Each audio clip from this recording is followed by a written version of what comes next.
என்ன காரணமோ இருக்கலாம், ஆனா என்னை கவனிக்கல. ஆனா நீங்க தும்றதுக்கு ரெண்டு பேருக்கு சம்பந்தமே இல்லை, ஆனால் எல்லா புகழும் அல்லாஹ்வுக்கே என்று சொல்லி யர்ஹமுக்கல்லாஹ் என்று சொல்ல வேண்டிய ஒரு நிலை இருக்குது. இந்த இப்படிப்பட்ட ஒரு மார்க்கம் எனக்கு தேவை என்று சொல்லி அந்த இடத்திலே அந்த சகோதரி இஸ்லாத்தை ஏற்றுக்கொள்கின்ற விருப்பத்தை தெரிவித்தார் என்ற செய்தியை நாம் என்ன செய்கிறோம் பார்க்கிறோம். அன்புள்ள சகோதரர்களே, இது ஒரு சின்ன அல்ஹம்துலில்லாஹ் யர்ஹமுக்கல்லாஹ் நாம் 1000 முறை சொல்லி இருப்போம்.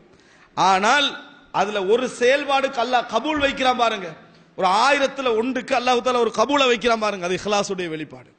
எங்களுடைய உள்ளத்திலே உள்ள ஒரு இஹ்லாஸ், நாங்க எப்படி செயல்படுகிறோம் என்கின்ற அந்த எண்ணத்துடைய வெளிப்பாடு தான் அந்த ரிசல்ட் என்பதை நாம் என்ன செய்ய வேண்டும், புரிந்து கொள்ள வேண்டும். அன்புள்ள சகோதரர்களே, இதெல்லாம் நாம் சாதாரணமாக கூட என்ன செய்யலாம், நாம் நினைக்கலாம். அவ்வாறு அல்ல. இன்னொரு செய்தி பாருங்கள். வெளிநாட்டிலே ஒரு அதாவது வீட்டு பணிப்பெண்களாக வந்து சேர்றாங்களே, இந்த மாதிரி வந்து சேரக்கூடியவர்களிடத்தில் அங்கே மார்க்க ரீதியான நூல்கள், மார்க்க ரீதியான வழிகாட்டல்களை கொடுப்பது வளமை. இதான் இஸ்லாம் என்று சொல்லுகின்ற வளமை இருக்கிறது. ஆனால் சொல்லுகின்ற நிறைய பேரிடத்தில் அஹ்லாக் இருப்பது கிடையாது. இதான் இஸ்லாம் என்று கொடுக்கின்றவரிடத்தில் அடுத்த செகண்டே இஸ்லாத்துக்கு மாற்றமான அஹ்லாக்கோடு என்ன செய்வார்கள், நடந்து கொள்வார்கள். அதனால் இந்த புத்தகங்களை பிரட்டி பார்ப்பது கூட கிடையாது. இப்படி இருக்கிற நேரத்தில் இந்த அதாவது ஒரு வீட்டு பணிப்பெண் சவுதி அரேபியாவுக்கு வீட்டு பணிப்பெண்ணாக வந்து சேருகிறார்கள். அப்படி சேருவது மார்க்க ரீதியான எல்லா சட்டங்களுக்கு முரணான ஒரு அம்சம். அது இரண்டாவது. மஹரம் இல்லாமல் பிரயாணம் செய்வது, போவது மார்க்கத்துக்கு முரணான ஒரு செயல்பாடு. ஆனால் அல்லாஹ் தஆலா எப்படி சிலருக்கு ஹைரை நாடுகிறான் என்பதற்காக சொல்ல வருகிறேன். இவர்கள் அங்கே ஒரு வேலை செய்கிற நேரத்தில், சொந்த நாட்டிலே வேலை செய்கிற நேரத்தில் கடும் போக்கை தனது எஜமானிடமிருந்து அனுபவிக்கிறார்கள். அங்கே எல்லாம் ஒரு சாதாரண ஒரு தொழிலாளியாக இருக்கிற நேரத்தில் மனிதாபிமானத்துக்கு முரணான செயல்பாடுகள் எல்லாம் அனுபவித்த ஒரு பெண், கொடுமைகளை எல்லாம் ஒரு அனுபவித்த ஒரு பெண் சவுதி அரேபியாவுக்கு வீட்டு பணிப்பெண்ணாக வந்து சேர்கிறார். அன்புள்ள சகோதரர்களே, மிக முக்கியமான செய்தி இது. அப்படி வந்து சேருகிற நேரத்தில் ஒரு சின்ன பிள்ளை என்ன செய்யுதுன்னு சொன்னா, இஸ்லாத்தை எப்படியாவது இந்த வீட்டு பணிப்பெண்ணுக்கு சொல்ல வேண்டும் என்கின்ற எண்ணம் ஒரு 10-9 வயது சிறுமிக்கு என்ன செய்கிறது, வருகிறது. எப்படியாவது சொல்ல வேண்டும். இதற்காக வேண்டி பல மார்க்க ரீதியான நூல்களை பிலிப்பைன் மொழியில எடுத்துக்கொண்டு போய் என்ன செய்யறாங்க, கொடுக்குறாங்க. பெரும்பாலும் முதலாவது கொடுத்தா தூக்கி ஒரு சைட்ல என்ன செஞ்சிருவாங்க, வச்சிருவாங்க. அதே மாதிரி எடுத்து வச்சாச்சு, அதே மாதிரி எடுத்து தூக்கி போட்டாச்சு, யாரும் பார்க்கல. ஆனால் இஸ்லாம் எந்த இடத்திலிருந்து நுழையும் என்பதற்காக நான் சொல்ல வருகிறேன். அன்புள்ள சகோதரர்களே, இப்படி இருக்கிற ஒரு காலகட்டத்தில் இவர்கள் எல்லாரும் குடும்பமாக சாப்பிட்டுக் கொண்டிருக்கிறார்கள். சாப்பிட்டுக் கொண்டிருக்கிற நேரத்தில் அந்த அதாவது வீட்டு பணிப்பெண்ணாக இருக்கக்கூடிய அந்த பெண்மணி ட்ரிங்க்ஸ் எல்லாம் எடுத்து ஒரு ட்ரேல கொண்டு வராங்க. அந்த சாப்பிடுற இடத்துக்கு கொண்டு வருகிற நேரத்தில் கை தவறி கிளாஸ் எல்லாம் கீழே விழுந்து என்ன செஞ்சிருது, உடைஞ்சிருது.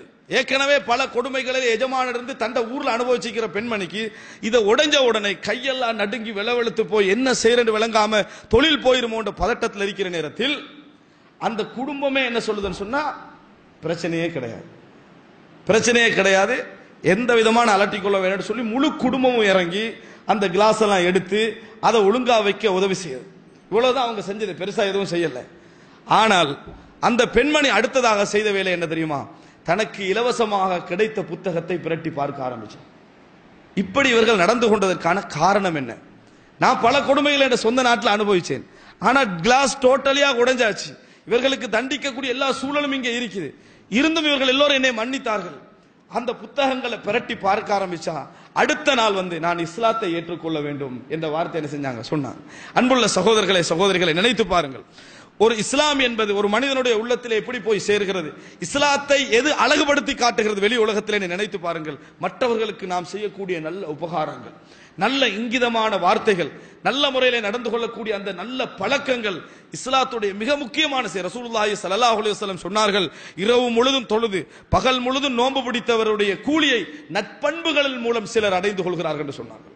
நற்பண்புகளின் மூலம் சிலர் அடைந்து கொள்கிறார் என்று ரசூலுல்லாஹி ஸல்லல்லாஹு அலைஹி வஸல்லம் அவர்கள் சொல்லி காட்டினார்கள். அன்புள்ள சகோதரர்களே, இந்த செய்திகளை நான் சொன்னதற்கான காரணம் நிகழ்வு கால நிகழ்வுகளை, சம்பவங்களை சொல்வதை பொறுத்தவரைக்கும் நிறைய தவிர்க்க வேண்டும்.